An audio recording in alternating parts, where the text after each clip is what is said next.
I'm like, wait a I gotta minute. go. Did you get it? Yeah, I got it. We're on too many. Snivel. Ready? Torch our You building. ready? Is that what you said? Yes, go ahead. Okay. Yeah. I don't know how ready we are. Oh, Okay. Maybe you say, it doesn't matter what. Yeah. It turns to me. There you go. There you go. Get. I don't think there are enough jobs in the world that are gonna help me, but There you go. I start now. You are live. I Right. kind of, We are live. oh, okay. We're live. Good evening, everybody. This is the Monday, February 9th meeting of the Select Board. I am Erin Underhill, the chair. We have Ellen Rosenfeld, the clerk, Craig Schultz, the vice chair, Mike Kaczynski, the town administrator, and Karen Burry DeMarzo, the assistant town administrator. We have a light-ish agenda tonight, so we will jump right in and get started.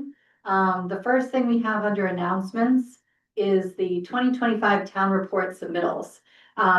Every year we put out a town report. It's actually a nice little book. I had one and I didn't bring it with me. But it's a nice little book about the whole year in review. All the different town departments contribute to it. And we'd like to spruce it up with pictures and different things that have happened over the past year. So if you have any pictures of events in Millis, anything like that, Millis related, we would love to see it. You can send it to us somehow. Yeah, town Yes, report so- at Thank you. millisma.gov. Town report at millisma.gov. Thank you. I know we have some wonderful train station pictures. Yeah, we so- do, but this is because, Victoria wants to win the award. Apparently, there's some award, Karen? Yes, there is an award. Sorry, YouTube is frozen. I'm trying to get a hold of Jim.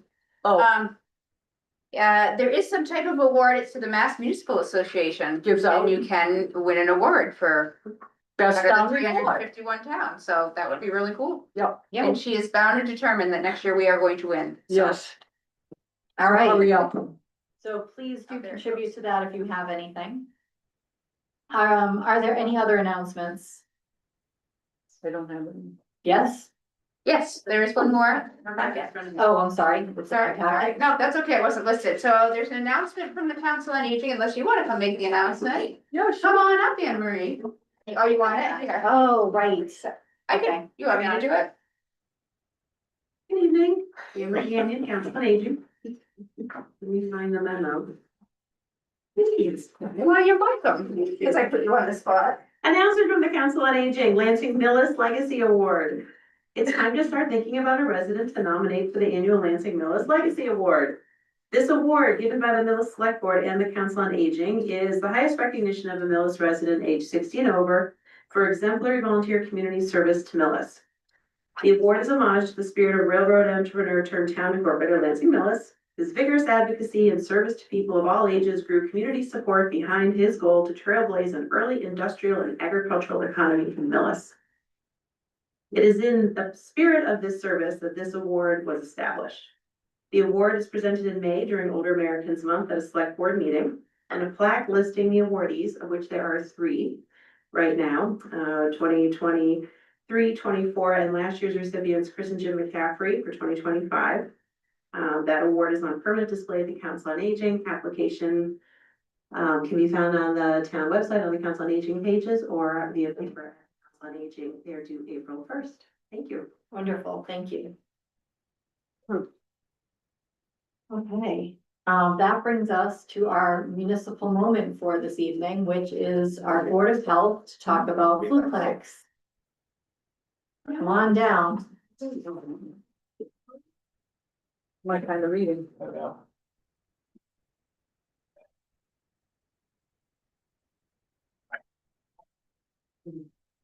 Just a friendly reminder, when you do speak into the microphone, make sure it's close to your face, like 4 inches. Good evening. Good evening. Eight on, Seemed like it. required- microphone, 4 inches. Yeah, you gotta pull it Oh, closer. good evening, everyone. Whoever's speaking, No, that's you gotta not like for hold it See, close to 4 you. inches, John. 4 inches from your face. Yes, Keep There it you keep it go. coming, keep Yes. it coming. There you All go. right, thank you. we have the nurse Anna here and she's gonna talk about the flu vaccines. Good evening. This year we had, through 3 flu clinics presented, presented, with the help of the fire department. During these clinics, we, vaccinated 18 senior citizens and 53 other, residents, of the town, which, came up to 71. The flu clinic response was not robust in Millis as it was in other, and that has also been the case in other communities and across the state. Many people are getting their vaccinations through their primary care or at pharmacies. We will continue to make ourselves visible and available. Flu clinics, flu vaccine is available by appointment at the town Board of Health office or in homes for people who are unable to leave their home. We also, as a public health agency, investigate communicable diseases. The State Board of Health informs us of somebody in our community that has something that needs investigation, like TB, foodborne illnesses.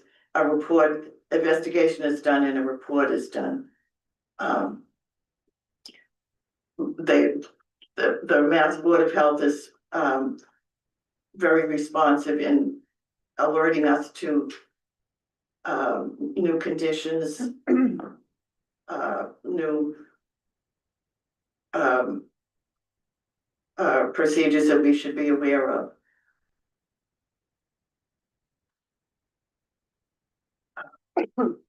Our flu cases for December were quite high. January, we noticed a decrease, and this has also been the same as what was reported across the state. The flu activity, however, is still described as moderate.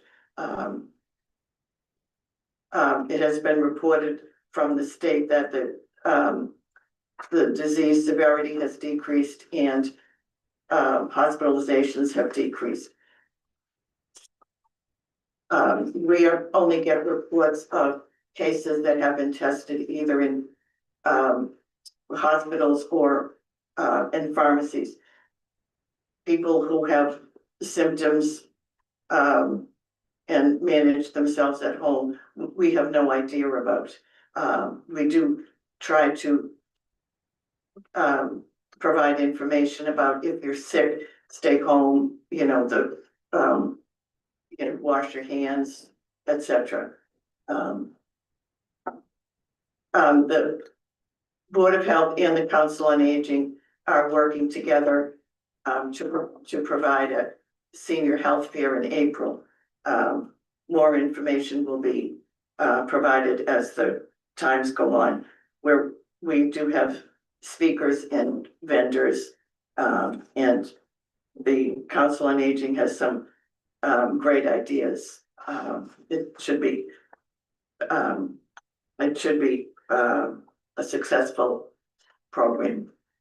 Great. So is it, thank you. Is it too late? It's not too late to get a flu shot then?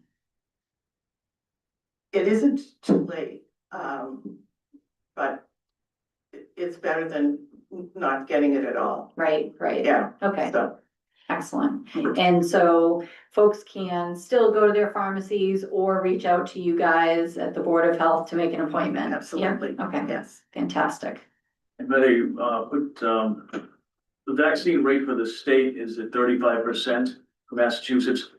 And the vaccine rate for Millis, funding from DPH and MIS, 4,487. And the census population was 9,338 in Millis at the time. So we're up to almost 50% in Millis, which is pretty That's good. great. Mhm. Wonderful. Do we have any questions? So, John, you were having, the flu thing every Tuesday, right? For a few hours, is that over? Wasn't there Tuesdays at the Board of Health? That'd be Yes. something? Yeah, It, it was, the 2 hours on Tuesdays. It was, in the newsletters and in the town Facebook page, etc. I had nobody come for Really? that. Nobody came to any of the Tuesdays? You only had it one Tuesday? I had it all month of, in January. And 5 Tuesdays, nobody came. It sounds like my office hours. There is a certain vaccine fatigue, that it isn't Millis, it's the whole state or probably the whole country, Mhm. so. Wow. I don't know, I like them. Give me all the vaccines. I know, will well, I take them was all. just saying, I read something, I'm not a big vaccine person, I don't know why. But I read something recently that said vaccines are helpful, against dementia. yes. That's, yes, that's specifically the, So I'll take them all, the, like now would be good, no? Yes. Go yeah, ahead, I'm sorry. shingles vaccine, that's the one that has, the research, Oh, interesting. yeah, so. I think I'm still too young for that. Oh, do you? I got mine a few years ago, so thanks. I don't know, a long time ago. That, my personal feeling is that if you're getting any, get that one. Shingles is a terrible, terrible Right. condition. As soon as I'm eligible, I will grab that And one. the, What do you have to be, 50? I think you have to be 50. yeah, the sequelae, I mean, you can have pain and for years Oh, after. wow, okay. Yeah, Yeah, but I mean, there are treatments, if you get them early enough, you do well. But it's an awful oh, good to condition. know, okay. Mm. Wow. And they said they used to, I think the old vaccines, people used to get very sick from it, but I had one, it's 2, you have to Yeah. have, when I had it, and it was, I Me had no neither. issues with it, did you? No. So No. highly recommend, yeah, No, Good. Yeah, the shot hurt. Remember? it does hurt, yeah, Shot it's a muscular Stayed shot. with you for a minute, but. Sure. Awesome. Any other And- questions? No. I was just gonna thank Ann too, so Ann McManus has stepped in for us, she's, what is your official title, Ann? You're our substitute nurse, I don't know what her official title our is. interim. interim. She's our interim nurse. Yes. Our former nurse, left to stay home and take care of her children, and we were kind of in between as to what we're gonna do. We're working to potentially share services with Medway. So in the interim, Ann has been kind enough to step in and run some of this, so thank you for all your Thank you. work. Yeah. Thank you. As well. Thanks. My pleasure. All right, Great. fantastic. Thank you both. Thank you. Thank you.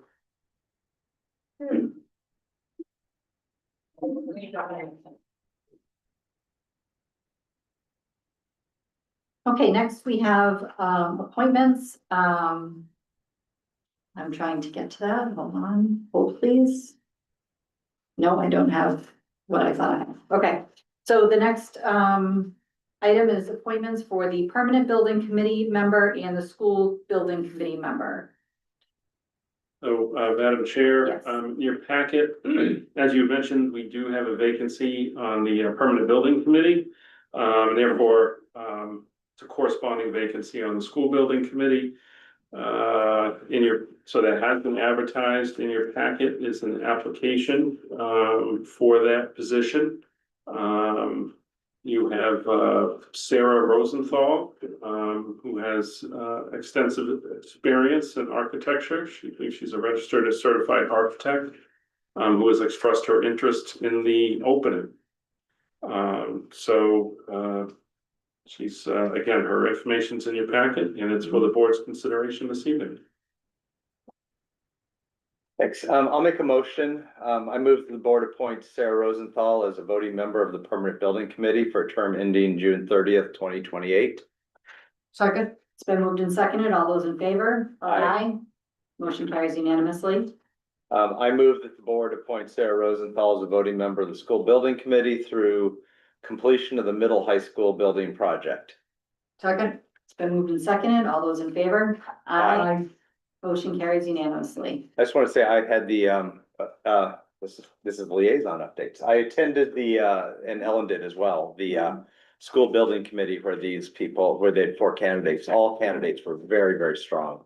It was a hard choice, but Sarah has a lot of experience with a school building, served on building committees, and I believe it was Dedham, if I recall correctly. Yes, Yeah, in Dedham, zoning board of appeals in Dedham. She's new to Millis, but not new to town government, and I'm excited to see somebody stepping up, a bunch of new people applying for positions. There's a lot of interest in it, and that I think bodes well for the town. Yeah, it's wonderful to get new people Yeah. involved. All right, fantastic. Next, moving right along, we have a presentation by the UMass Center for Social and Demographic Research on Aging, Millis, and Medway Community Needs Assessment. And hi, Caitlin, I'm gonna, I'll say some words of introduction. Good evening. She's on, okay. Again, Amber Gannon, Council on Aging Director, and I am thrilled to be here this evening to present the findings from our community survey that took place, December of 2025. We worked with, Dr. Caitlin Coyle, who is on Zoom at the moment, for UMass Boston Center for Social and Demographic Research on Aging, their Gerontology Institute, to survey the older adults in our community, 60 and over, about what it's like to live in Millis as they grow older, and to get more information about how we can better support them and provide different services and programs. And in addition, it was due to a state earmark. Thank you, Representative James DeRosa, for his work on that. That the funding was also enabled us to also survey the residents, the older residents of Medway, so we could do a comparative study to work towards shared services.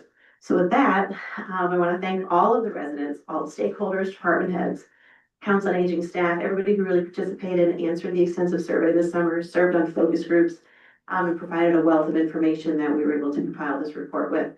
And my thanks to Caitlin and her team of researchers, and Caitlin will help to go through the data and provide recommendations. So thank you. Thank you. Thank you, Anne Marie.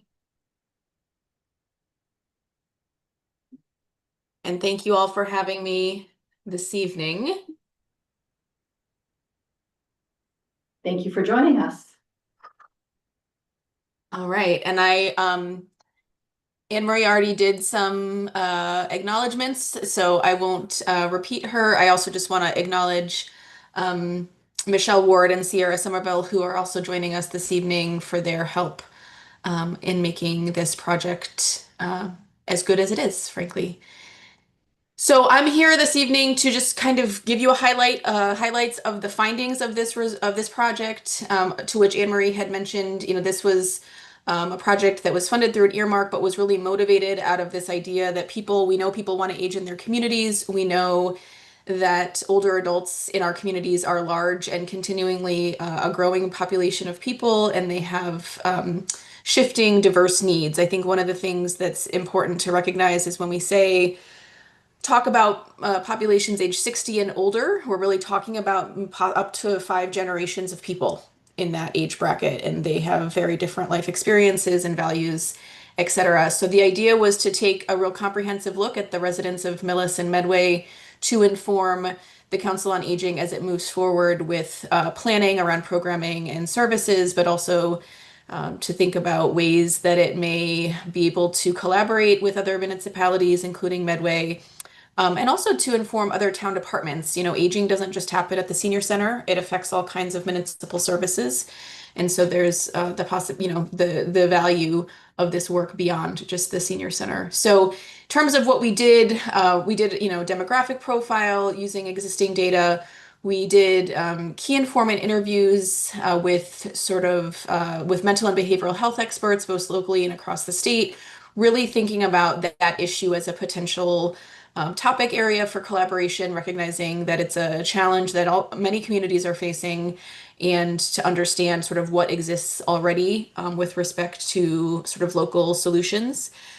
We also did a series of focus groups with residents and community stakeholders in both Millis and Medway. Those were done in person. And we surveyed residents age 60 plus in both communities. We ended up with 1,983 responses for a 29% response rate, which is very good. I always sort of say that 20% is respectable, and anything above that is good, and 29% is what I would consider very good. So people were very willing to share their experiences. We had about half and half in terms of responses from Millis, at 48% of the respondents identified living in Millis and 52% in Medway.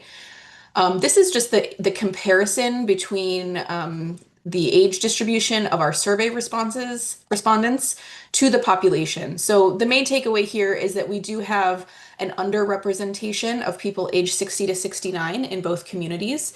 So for example, in Millis, 39% of our survey respondents were in this age bracket compared to 49% of the actual population of Millis. So a slight underrepresentation of those younger seniors, but otherwise, and a slight overrepresentation of people in their 70s. So similar trends in both communities. We asked people about how long they've been in town and how important it is for them to stay. The things that I think are interesting here is that in this pie chart, you see that 17% of our survey respondents have been in Millis or Medway for less than 5 years. So these are people 60 plus who've been in the community for less than 5 years, compared with 23% of the sample who've been in one of these communities for 45 years or longer. So actually kind of a smattering of people who've been here for a relatively short amount of time compared to their whole lives. We asked how important it was for them to stay. You see that in the dark. People who said it was very important for them to stay in the community are in the dark portions of this bar graph.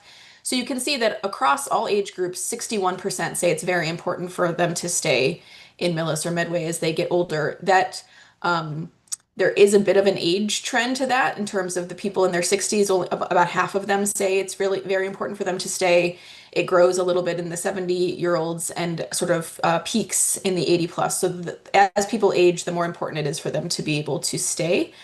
And you see that just sort of small shares of people say it's only slightly or not at all important to stay in their community. So as we're thinking about planning, it's important to think about who's going to be here, who's planning, who's really intending to stay. What does that mean for the planning?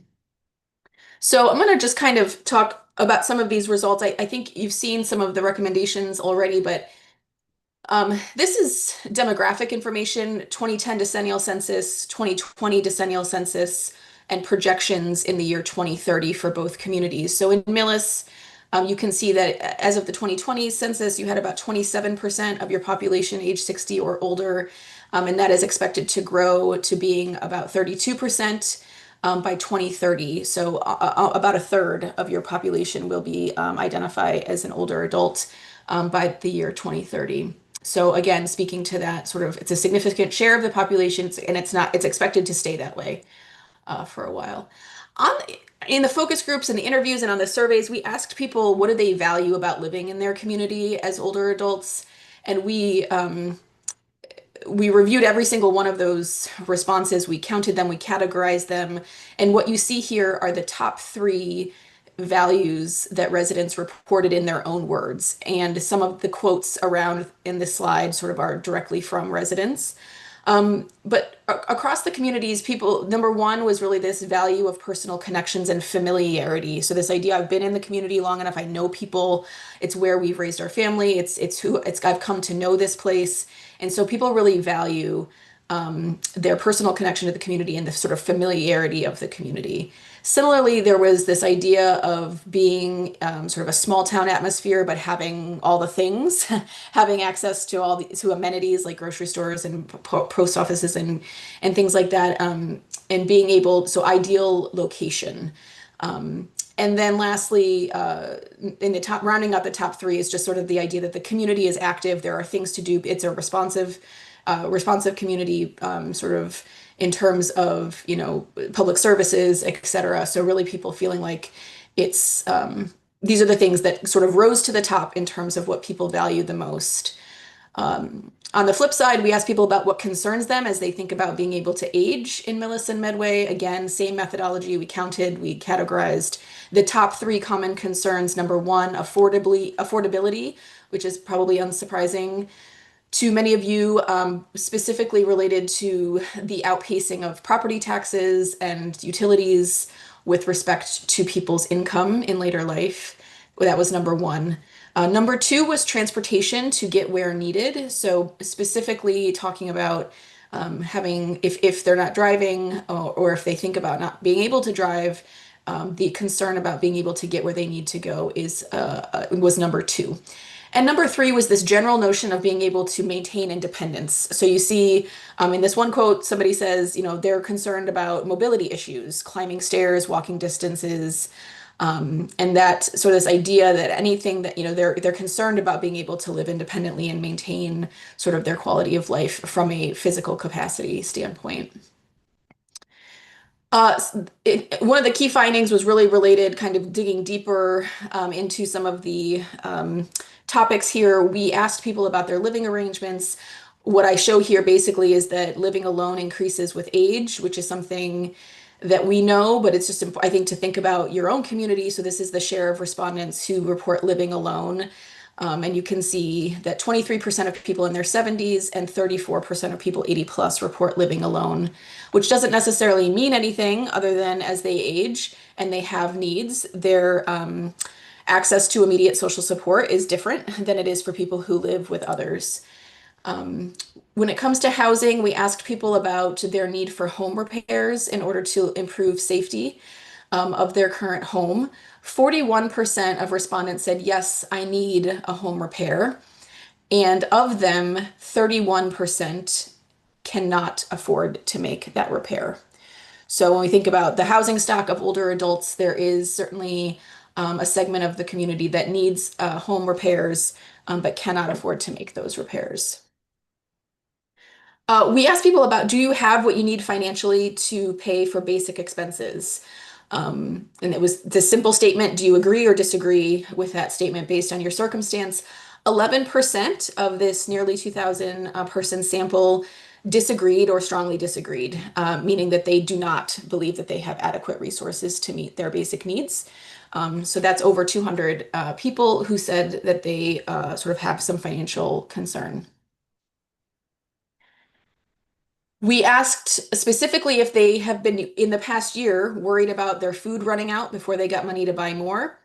And we saw small shares of this in the whole population, and we looked at it a bunch of different ways. And the one thing that stood out to us is that people who live alone, 10% of them said, yes, this is often true or sometimes true, that I worry about getting food before I have money to buy more, compared to just 5% of people who live with others. So just this talking about the intersection of living alone and the things that it comes with it, food security in this case is a little more prevalent in that population. We asked about transportation. I know there's been some great movement on transportation lately for the Millis Council on Aging. I wanted to just mention a couple of things on this chart, which the thing that stood out to me here is just the in the area graph, sort of that light blue color. Those are people who say, I still drive, but I limit my driving in some way. So I don't drive at night or I don't drive far distances. So sometimes I think when we think about transportation, we're thinking about, people who don't drive and people who do drive. And this sort of brings forth this sort of gray area of people who are driving, but are changing their driving behavior in various ways. And so I think, when we look at the people in their 70s, about 19% of respondents were in that category, and that grew to 29% of people 80 plus, and then 18% of people 80 plus not driving at all in these communities.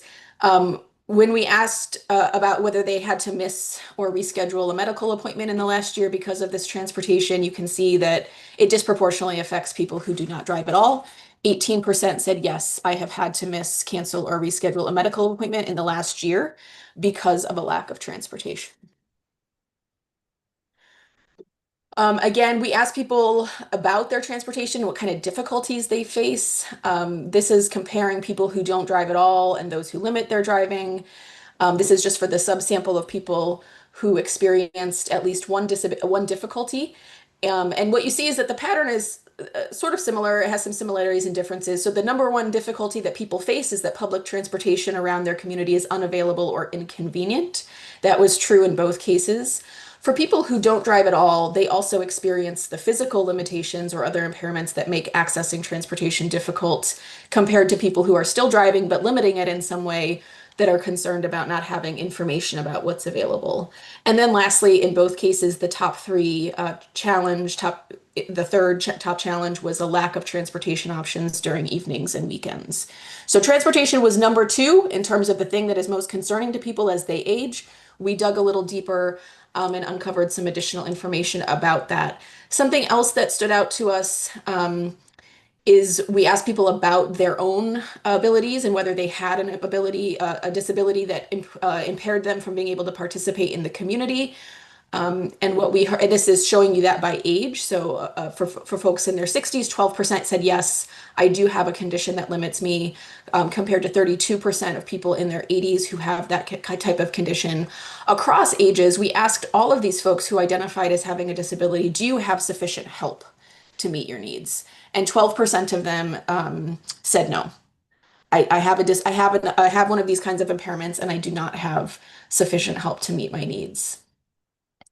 I mentioned that mental and behavioral health was something we were sort of paying attention to. We asked people about being affected by substance misuse. So this was not directly just about them. It was, have you or someone you care about in your family been affected by substance misuse? That figure was highest among people in their 60s at 40% of people saying yes. I have been, or someone near to me has been affected by substance misuse. And we asked also about clutter issues. So sometimes we've referred to this as hoarding, but there are all kinds of ways to think about hoarding. But we asked people again, have you or someone you care about have had experience with this? And 23% of respondents said yes, and there was not very much difference by age there. The other thing that was very obvious to us is about caregiving. We asked people, have you provided care or assistance to someone in the last few years? Because of a frailty, basically. And so you can see that half of people in their 60s and more than a third of people in their 70s said, yes, I have provided this kind of care, including 29% of people who are 80 plus providing this type of care. We asked them, why are you providing that care? What is the reason? Frailty and mobility are the top issues, chronic disease coming in second, followed by Alzheimer's or other dementia, and also undiagnosed forgetfulness and confusion. So this idea of cognitive impairment, I think sort of represents a type of caregiving that's different than, caregiving for somebody who has something like a chronic disease. And so that's something for the COA to think about in terms of their programming and supports. We asked people about, the difficulty that this caregiving has played in their lives. And you can see that there were shares of people who reported that their social life has deteriorated, their mental health has deteriorated, et cetera. We asked them what they would like more of. They would like more informal support from family and friends. They would like homemaking services. They would like financial support or formal in-home support. So people are really looking for tangible help. So that's, I think, an important thing to consider. The last sort of data points I have are just about the Councils on Aging, the Council on Aging. Here we asked about, have you ever been there to the Council on Aging, which is the line graph that you see. 1 in 5 people 60 to 69 have been to their Council on Aging, and that increases with age upwards to 46% of people 80 plus. That's what we would expect. That's a pretty standard sort of age trend. But with people who have participated, we asked them, how often do you go? And there we found 49% of people who've ever been to the Council on Aging only come a few times a year for special events or special occasions. So this is just interesting. I don't think there's anything to, it's not good or bad. It's really sort of an interesting observation about just how differently people relate to the Council on Aging, because you also have 19% of survey respondents who say they come 2 or more times per week. And so there's really a varied relationship with the Council on Aging, which is both interesting and also challenging, I think, sometimes for planning purposes. We asked what limits you going to the Council on Aging, sort of why don't you participate? And we see that the number one reason is people saying, I do not need any of the services offered, followed by I'm not interested in anything that's offered, followed by I'm still working, and 19% of people say, I don't know what is offered. We did see a couple of community differences, and we looked at those sort of throughout this analysis and sort of pulling out where things sort of stood out as different to us. And there was some here, which is that 22, so when we asked people about this question, in Medway, 22% of respondents said, I don't know what is offered, compared to only 15% of people in Millis who said, I don't know what is offered. So when we think about not, wanting to sort of think about how can Millis think about these results most accurately, I think it's important to recognize that there was a relatively significant difference there. And similar when people ask, when we ask them, why don't you come more often?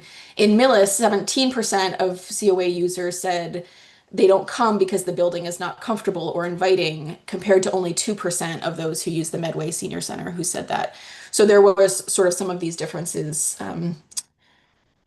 here. People want education and they want fitness programs. They want indoor fitness, they want outdoor exercise. So we asked people, what are the kinds of things you would like more of? And this is comparing people who've come to the senior center versus never come to the senior center. But the general trend, these were the top top five things people want: indoor and outdoor exercise, performances, lectures, and day trips. When it comes to services, people are really looking more for medical transportation, senior tax work off. For all people, we did see that current users of the senior center actually would like 31% reported wanting more health clinics. So I heard the public health folks here before. There is an interest in additional health clinics at the senior center. Maybe we should have had her go downstairs instead of the Board of Health. One of the things we know is true about all councils on aging in Massachusetts is that people go to, you don't have to live in the town necessarily to participate at the senior center. So there's sort of a crossover that naturally happens. But we wanted to look a little bit more systematically at that. So we asked people, do you attend other councils on aging outside of your community? And broadly, we heard that about that there is this kind of cross reference or cross use for people who do participate at the senior center. About 43% of them go somewhere else as well. And people who come just once in a while to the Millis and Medway senior centers, about 1 in 5 of them also go somewhere else as well. So what I take from this is that it's not like people aren't going to the Millis and Medway senior centers and only going to other places. It's really the likelihood of them going to other councils on aging increases with their participation at their local senior center. But there is this crossover happening. Of Millis respondents alone, of those who say they go other places, the top places that they go are Medway or Medfield. And for Medway, for those who travel elsewhere, 30% go to Franklin and 20% go to Millis. We asked them, why do you go to other centers? And it is predominantly that the program that they're going to is not offered at their COA, or that they're going there with friends, or because the space is more welcoming or inviting. And then very lastly, we asked people about how they get information and communication. This is showing you the percent of respondents who said, I do not know who to contact in my community if I was looking for help accessing social services. So this is by age. So these are people who said, no, I don't know who to contact if I need help with something. And so these are pretty significant shares, including 28% of people 80 plus who don't know who to contact if they needed help accessing social services. In a similar vein, we asked people, do you know someone living close by on whom you could rely for help if you needed it? And this is the percentage of people who said, no, I don't. And interestingly, this is actually higher among younger seniors. So people in their 60s, 13% say, no, I don't have someone nearby who I could call on for help. And so, sort of begs the question of, if something happened, who are they going to turn to? And just kind of speaks to people's sort of social networks. And this is the ways that people like getting information. I think this is by age. So the orange and the light blue, orange is the 80 plus population. The light blue is the 70 plus population. Lots of support for the Council on Aging newsletter, specifically the print version coming in at the top. but also some interest from folks in their 60s for email and text communication, as well as the town website. And so again, you can see that the print media is number one in terms of preference across ages, but that there is also a lot of use of these sort of internet sources as well. So I'm not going to sort of talk about the conclusions and recommendations. I think many of you have seen this, but we do make a series of sort of both broad and specific ways that Millis and Medway can think about what comes next in terms of opportunities to think about sharing information and coordinating programming calendars.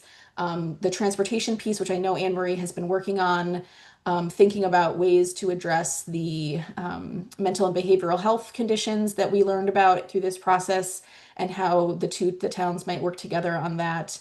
And then continuing to refresh and reinvigorate the programming at the Council on Aging to continue to entice and engage residents of a variety of backgrounds. And that is what I have. I appreciate your time. I know that was a lot of information, but I'm happy if anyone has any questions or comments about anything that I've shared. Thank you. Thank you. That was wonderful. Do either of you have specific questions? No, it was informative. Do we have a copy of that? That's not in our package? That No, is not. Yeah, if we could get that, that would be helpful. Absolutely. Absolutely. My name is Elizabeth Roden. I'm the chairman of the Council on Aging Board. First, very much want to thank Caitlin for coming to do this. And I just want to kind of loop back to our budget meeting from last Monday, where we talked about the transportation budget. And I think I had mentioned at that meeting, once you see this, you'll understand how important it is to restore that money that was taken away. And so transportation was number 2 on the list after costs. Costs is kind of an abstract, difficult thing to deal with. But everything as I go through this, transportation just jumps out as something that we have a line of sight on, including the Metro West Regional Park. It's an area that I think we can really make an improvement and show that we reacted to the survey. But part of the importance of that is making sure that the money that had to be displaced from us last year is returned. So it's really a very important area of focus for us. Thank you. Thank you. Yes, go ahead. So I just want to express my thanks again to everybody who participated and to Caitlin and her team. It was an extraordinary undertaking, and we're really happy we have really good data now that we can move forward with and put into practice. So again, thank you, Caitlin. I'll be in touch about how we continue to work together, and Absolutely. thank you for this evening. Thank you. Thank you very much. Thank you. Yep. Just FYI, to everyone, apparently on cable on Verizon, there is no sound this evening. I know there's been some ongoing issues. So if anyone wants to, if anyone was trying to watch this and didn't get a chance to watch it on cable, this is live streamed on YouTube. We can send a link out and hopefully, I think, I'm hoping the Comcast is working, but I don't know. But I've had 3 different people text me saying they can't hear it on Verizon. So, but it is recorded again, so we can send it out should anybody be asking. Thank you. Sorry about that. I think it's interesting on the report that people may not currently be worried about their transportation or other issues, but that is a fear, Yes, yes. right? Fear is worse than sort of reality. I think that's interesting. That's all. Well, and I think I agree with you, and I think that that sort of people who are changing their driving behavior, that sort of middle group sort of stood out to me because when I think about that is, those are the people I would be thinking about. How do we support them? We both all groups really, but that's a group that is clearly thinking about it, maybe worrying about it, and actually saying, I'm not going to go to that thing because I don't feel comfortable driving, or kind of sort of scaling back. And I think that's interesting. Right, but not even just to think about something that's tonight, but think about 5 years from now, right? Because, right? I'm already Yeah. worried. So am I. Thank you. But so am I, because most of my friends are not driving now at night or in the snow, and I still go 100 miles an hour, but I worry about, you know. You worry about I doing worry that. about it. Right. Well, thank you again, Caitlin. Thank you. Thank you, Then this was wonderful. Thank really good. Annie and Marie, this was a lot. This was a Yes. labor of love for sure. Yes, So thank you. thank you. There's more to come. Thank you so much. Thanks. I hear there's some painting going on down there to make it more inviting for the 12% that think it's not as inviting as the brand new Medway one. Every day we are looking to continue to make improvements. Awesome, There you go. For people to come and visit. awesome. All right, next we have, some annual contracts to review and approve. Yes, thank you, Madam Chair. In the board's packet is a memo from Jim McKay, the Director of Public Works. Requesting that the board approve a number of one-year contract extensions for DPW related services. So with that, I am requesting that the board approve and authorize me to sign the following contract extensions by way of the bid process conducted by the MAPC for the period from March 1st, 2026 to December 31st, 2026. Those being from Seal Coating Inc., doing business as Indus for cracked seal coating not to exceed $30,000. From K5 Corporation for pavement markings not to exceed $30,000. Through J.H. Lynch and Sons, Inc. for roadway management, not to exceed $900,000. From R.J. Gabriel Construction Company, Inc. for catch basin cleaning, not to exceed $60,000. So moved. Second, Been moved and seconded. All those in favor? Aye. Motion carries unanimously. Thank you very much. Next, we have the appointing of a new town auditing firm. Yes, She was here. Yeah. I don't know. If she- so I will touch upon this briefly. I know, we have had, CBIZ, auditing as our audit firm, for probably over a dozen years. Recently, their pricing has gone up significantly. So with that, here's the finance director. So with that, we did endeavor to seek some quotes from various auditing firms. There are a limited pool of auditing firms in the municipal market in Massachusetts. And we did seek the bids out from the big players in the market. And our finance director did a lot of the legwork on that, so I'll turn that over to her. Sure, thank you. Yes, as Mike mentioned, we had an opportunity to review our auditing services. As prudent to do every couple of years with contracts over 2 years. So we hadn't gone to bid for quite a while. The auditing firm that we currently had changed hands a couple of different times. And we're sort of working through that transition. So we took the opportunity to go out to the market and get some quotes from auditors that provide that service. And in reviewing everything that we got back, I made a formal recommendation to the board that we appoint Roselli and Clark CPAs as our auditing firm for the next 3 years. They were the most favorable in terms of cost and delivery timing. So that's what I would like to do if you are all in favor.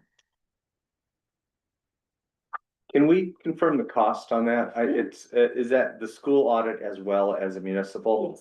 Because I see there's a 200,000 over 3 years listed in the packet, but this is for 400,000 for 3 years. Is that the, What are you looking what at? do you Well, look look at at the- in the packet? I've got page 5 of the bid cost proposal.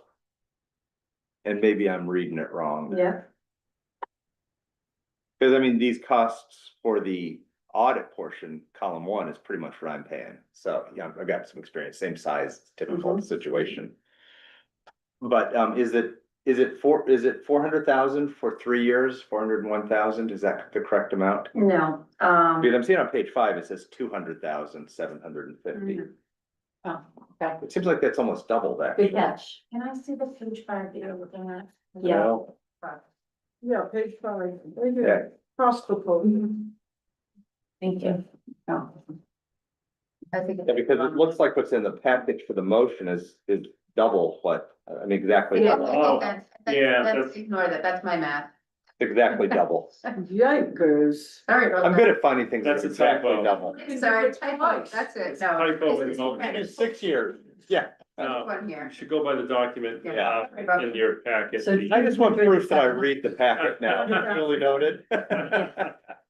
Yeah, I had no issue with the $200,750. It was the $401,500 I didn't understand, but that's just twice, okay? Good job. Yeah, Twice. all right, So we just cut the price in half. there we go, it's affordable now. Money Yeah. everywhere. Yeah, Thank you. they change your mind. I move that the board appoint the firm of Roselli Clark and Associates of Woburn for Mass for the municipal audit services for the fiscal year 2025 through 2027 for the town of Millis for a total not to exceed $200,750. Second. It's been moved and seconded. All those in favor? Aye. Motion carries unanimously. And just how many firms are there in the municipal circuit that you, There's a So- very small. it seems like, Yeah, it, it's a yeah, very small amount, and I think that, these services are very hard to come by Yeah. as well across the Commonwealth. One of the benefits, that I sort of, worked with this particular firm for, was just confirming sort of the buttoned up state of our affairs over here. yeah, We have really good processes in place. Our financial statements are pretty secure in terms of our methodologies and cost accounting, et cetera. And they were happy to take us on as a client. That's a little bit hard to come by. So I was really pleased that, again, because we were a favorable client, prospective client, it was great to be able to have them. We did receive multiple bids. And like I said before, they were the most favorable in terms of cost as well as timeliness of delivery. perfect. Similar area towns use them as well, Medway and a few other towns around Yeah. here. Do you get a list that's approved by the state? No, they just have to be certified to be able to, conduct these types of audits, within the government accounting standard. Okay. All right, Okay, thank you. thank you. Wonderful. Thank you. Okay, next we are voting to rescind the sewer allotment at 1280 Main Street.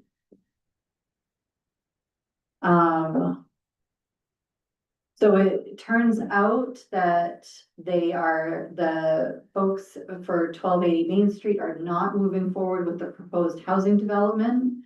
So at this time, we would be voting to rescind the sewer extension permit, that we had voted on in July.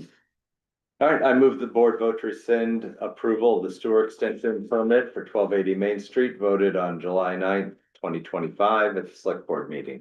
Second. It's been moved and seconded. All those in favor? Aye. Motion carries unanimously. Next, liaison updates. Anything? Yeah, I attended capital planning Yeah. and we discussed how we're going to do capital planning. It was lovely. It was a nice meeting. Okay, It's, we're gearing up for it. We should have like 3 or 4 more and then we'll have the recommendation together. beautiful. I went to the Charles River Pollution Control meeting, but it was 0. I mean, nothing happened. I went in and 10 minutes later I left, so Okay, Well, another tell one them we is- rescinded our permit. there's another one next week. well, thanks for going to those. Yeah. Okay, is that it? That's all I got. That's it? Okay. Next, we have water and sewer commitments. Thank you, Madam Chair. I'm requesting that the board approve the quarterly bill run water sewer commitment for February 2026 in the amount of $889,963.53. So moved. Second. It's been moved and seconded. All those in favor? Aye. Motion carries unanimously. Thank you. And Madam Chair, I'm requesting that the board approve the water sewer commitment for November 2025 in the amount of $1,875.14. So moved. Second. It's been moved and seconded. All those in favor? Aye. Motion carries unanimously. And then we are not have draft minutes today. All right. All right, I move the board enter into executive session to discuss to discuss strategies in preparation for the contract negotiations with Union AFS CME, Council 93, and only return to open session for the purpose of adjourning the meeting. Do I second, do we do a second? Okay, I'll poll the board. Ellen, Yes. Craig? Yes. And I'm a yes. Yes, yes. Thank you, everybody, and thank you, Millis Community Media, and have a great night. Thank you. Oh, good. Yeah. Jesus. What's going on, Bobby? Not much.